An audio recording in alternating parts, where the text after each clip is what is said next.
Hello everyone, welcome back to the channel Pandey Jyoti and this is Jyoti. और आज हम पढ़ने वाले हैं हमारा टॉपिक कैरेक्टरिस्टिक्स ऑफ ऑर्गेनिज्म। जैसा कि आपको पता है कि इससे पहले वाले वीडियो में हमने इस चैप्टर का एक और पार्ट डिस्कस किया था जहाँ पर हमने एडेप्टेशंस के बारे में पढ़ा था। आज हम ऑर्गेनिज्म की कैरेक्टरिस्टिक्स के बारे में पढ़ने वाले हैं। Okay, now let's begin with the animals that we have listed in the table. अगर नहीं याद है आपको तो कोई बात नहीं, हम कुछ एनिमल्स को देखते हैं जैसे बर्ड्स, स्नेक्स, इंसेक्ट, रॉक्स। वहीं पर अब रॉक्स एनिमल्स में नहीं आता, डोंट गेट कंफ्यूज। हम कुछ एग्जाम्पल देख रहे हैं फॉरेस्ट में से, ठीक है।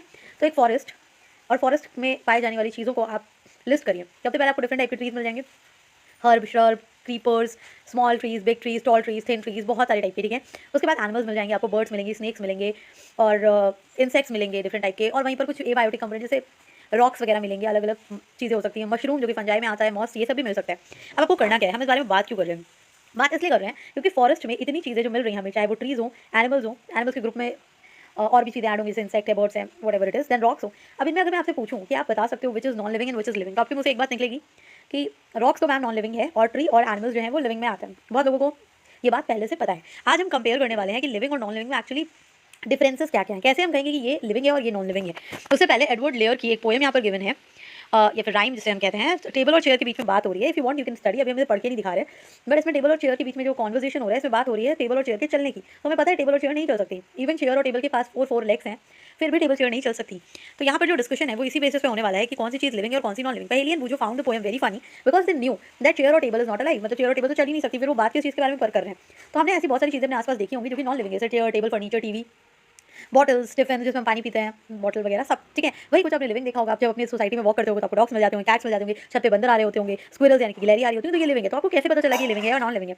सबसे पहला तो चीज़ हमने सबसे पहली डिस्क्रिमिनेशन या जो डिफरेंस सीखा था लिविंग और नॉन लिविंग के बीच में, वो था moving.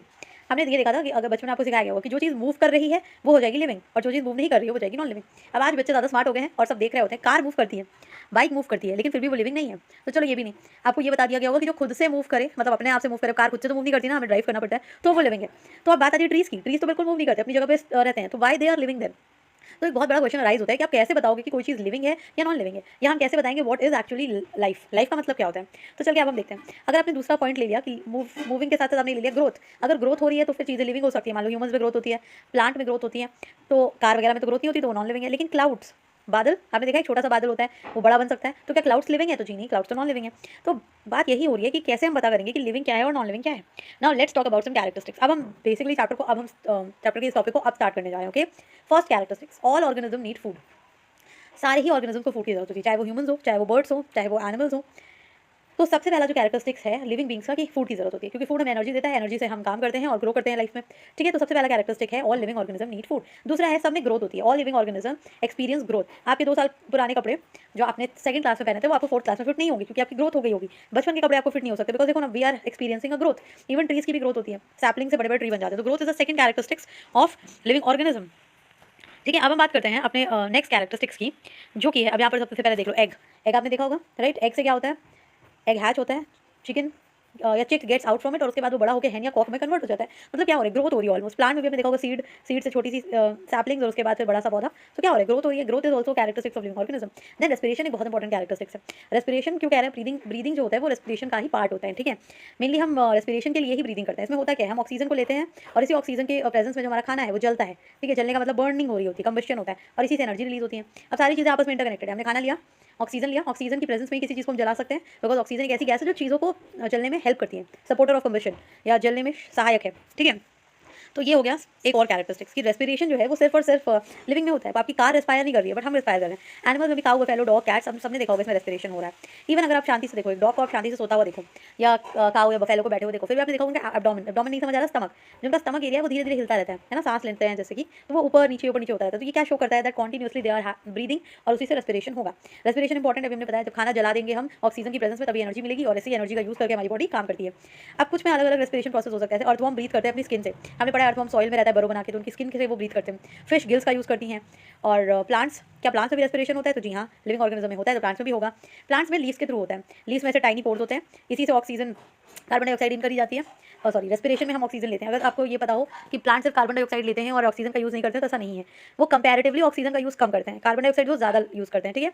The leaves take in air through the tiny pores in them and use oxygen, और फिर कार्बन डाइऑक्साइड वो एयर में देते हैं, बट वो जितना कार्बन डाइऑक्साइड रिलीज करते हैं उससे ज़्यादा एब्जॉर्ब करते हैं। ठीक है, तो आज से सीख लो, अगर आपको नहीं पता था अभी तक, तो ऑक्सीजन यूज़ होती है प्लांट्स के द्वारा, वो यूज़ करते हैं और उससे रेस्पायर करते हैं। ठीक है, अब फोटोसिंथेसिस के बारे में आप सबने पढ़ा है कि फोटोसिंथेसिस में क्या होता है, the amount of oxygen is release, क्योंकि फोटोसिंथेसिस प्रोसेस के एंड में क्या बनता है, फूड बनता है प्लांट का, और उसके साथ साथ oxygen as a by product निकलता है। ठीक है, जिसको प्लांट रिलीज कर देता है एनवायरमेंट में, और उसको यूज़ हम लोग करते हैं। अब रिस्पॉन्स टू स्टिमुलाई, स्टिमुलाई क्या है, देखो अगर मैं आपसे कहूँ कि अपना फेवरेट फूड इमेजिन करो, मान लो किसी का फेवरेट फूड है पानी पूरी, तो इमेजिन करो, और उसके बाद आपको कैसा फील होगा, तो आपके मुंह में सलाइवेशन होने लगेगा, आप सलाइवेट करने लगोगे, जैसे कहते हैं मुंह में पानी आना।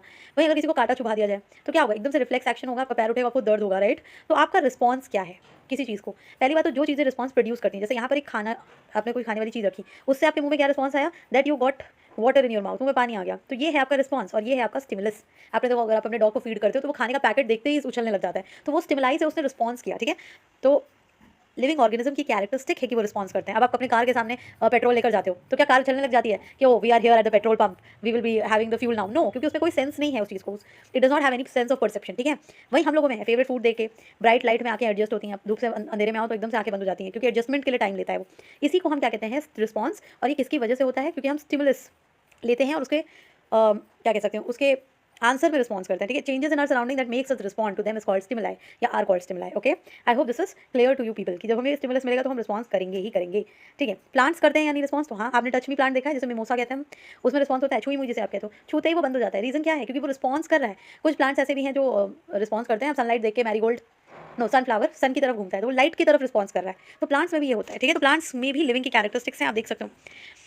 चलो अब हम बात करते हैं, देखो यहाँ पर एक एक्टिविटी हम करेंगे, इसको हम खिड़की से थोड़ा दूर रखेंगे इस प्लांट को, तो आप क्या देखोगे, ये जो प्लांट है वो खिड़की की तरफ बेंड करने लगेगा। रीजन क्या है, क्योंकि वो लाइट की तरफ रिस्पॉन्स कर रहा है, जहाँ जहाँ सूर्य देवता की रोशनी जाएगी वो वहाँ घूमेगा। तो this is what we mean by response and stimulus approach. Okay, अब सबसे इंपॉर्टेंट पॉइंट रिप्रोडक्शन। देखो पहली बात तो रिप्रोडक्शन क्या होता है वो मैं समझा देती हूँ। रिप्रोडक्शन मतलब होता है अपनी ही वैरायटी के एनिमल्स को, या हम ह्यूमंस की भी बात ही नहीं कर रहे हैं, अपनी ही वैरायटी को और आगे बढ़ाना is called reproduction. Simple words में समझे तो आम के पौधे से आम का बीज बनेगा और उससे आम का ही पौधा होगा। जैसे कहते हैं ना कि नीम से आम नहीं निकल सकता, तो इसी तरीके से सबका रिप्रोडक्शन जो है वो फिक्स होता है। फॉर एग्जाम्पल अगर हम पिजन की बात करें तो इफ इट विल रिप्रोड्यूस तो वो पिजन बेबी ही प्रोड्यूस करेंगे। ठीक है, और इसी तरह ह्यूमन ही प्रोड्यूस करते हैं, monkey will produce monkeys only. ठीक है, अब रिप्रोडक्शन की खास बात ये है कि रिप्रोडक्शन हमें हेल्प करता है अपने टाइप को मेंटेन करने में। चलो सोचो, अर्थ की स्टार्टिंग में कोई भी एक एग्जाम्पल ले लो, अर्थ की स्टार्टिंग में एक डक रही होगी, suppose let us take example of duck. Okay, duck अगर इसमें रिप्रोडक्शन की कैपेसिटी नहीं होती, ये रिप्रोड्यूस नहीं करती, तो ये डक मर जाती और इसके साथ साथ इसकी जो प्रोजेनी है या फिर इसकी जो प्रजाति है वो भी खत्म हो जाती। तो रिप्रोडक्शन हमें अपने आप को मेंटेन करने में हेल्प करता है। ठीक है,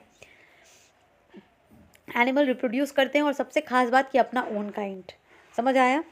जैसे और कुछ, अब रिप्रोडक्शन के भी दो तरीके हैं, कुछ तो सीधा यंग वंस को बर्थ देते हैं, जैसे ह्यूमंस में यंग वंस ही बॉर्न होते हैं, राइट। या फिर डॉग्स वगैरह की आप बात करो, डॉग्स में क्या होता है, सीधा आपको पपीज़ देखने को मिलते हैं, पप्स। ठीक है, कैट्स में भी सीधा आपको क्या देखने को मिलेंगे, किटन्स देखने को मिलेंगे। बट कुछ में एक्स आपको देखने को मिलेंगे, एक्स फिर हैच करता है। तो रिप्रोडक्शन का अलग अलग मीडियम होता है, प्लांट्स में भी अलग अलग तरीके से रिप्रोडक्शन होता है। ठीक है, तो रिप्रोडक्शन भी एक कैरेक्टरिस्टिक्स है। अब आपको डॉग से पप्स मिलेंगे, कैट से किटन और काऊ से काल्फ। ठीक है, calf, sorry it's not calf, it's calf, sorry for the pronunciation. Okay, then living organism and the excretion. जब फूड हम लेते हैं तो ऑब्वियसली एक्सक्रीट भी हम ही करेंगे। ठीक है, जब आप फूड ले रहे हो तभी तो एक्सक्रीट कर सकते हो। एक्सक्रीशन करना भी एक ह्यूमन बॉडी या फिर लिविंग बॉडी का कैरेक्टरिस्टिक्स है, क्योंकि एक्सक्रीशन हमें हेल्प करता है वेस्ट मटेरियल को बॉडी से बाहर निकालने के लिए, और वो बहुत ज़रूरी है for a good functioning of a healthy body. So this is what we are talking about. ये भी एक कैरेक्टरिस्टिक्स है जो कॉमन है ऑल ऑर्गेनिज्म में। रिप्रोडक्शन की भी हमने बात ऑलरेडी कर ली थी, आप प्लांट देख रहे हो, यहाँ रिप्रोडक्शन चल रहा है। मूवमेंट की बात हमने ऑलरेडी डिस्कस की, कुछ मूवमेंट करते हैं वन प्लेस से अनदर प्लेस से, और कुछ क्या करते हैं, प्लांट्स की तरह एक जगह ही रहते हैं। सो this is what movement means. तो अगर हम सारी कैरेक्टरिस्टिक्स को कंबाइन करें और पूछें कि लाइफ क्या है, तो लाइफ की बात हम ऐसे कर सकते हैं कि आप उस एक चार्ट बनाओ, और जब में मैक्सिमम में अगर टिक हो जाए, मैक्सिमम कैरेक्टरिस्टिक्स अगर कोई फॉलो कर रहा है, then it will be called as living, और अगर एक से ज़्यादा कैरेक्टरिस्टिक्स नहीं है then it will be non living. ठीक है, तो at the end of the day हम ये कह सकते हैं that life is really beautiful and you people have got a life, we have got a life, so we should make best out of it. So yeah, this is all for the chapter. If you have enjoyed the video, please like, share and please do subscribe and let me know how my videos are doing for you. This is me Jyoti signing off. Thanks for watching. Wait for the next video.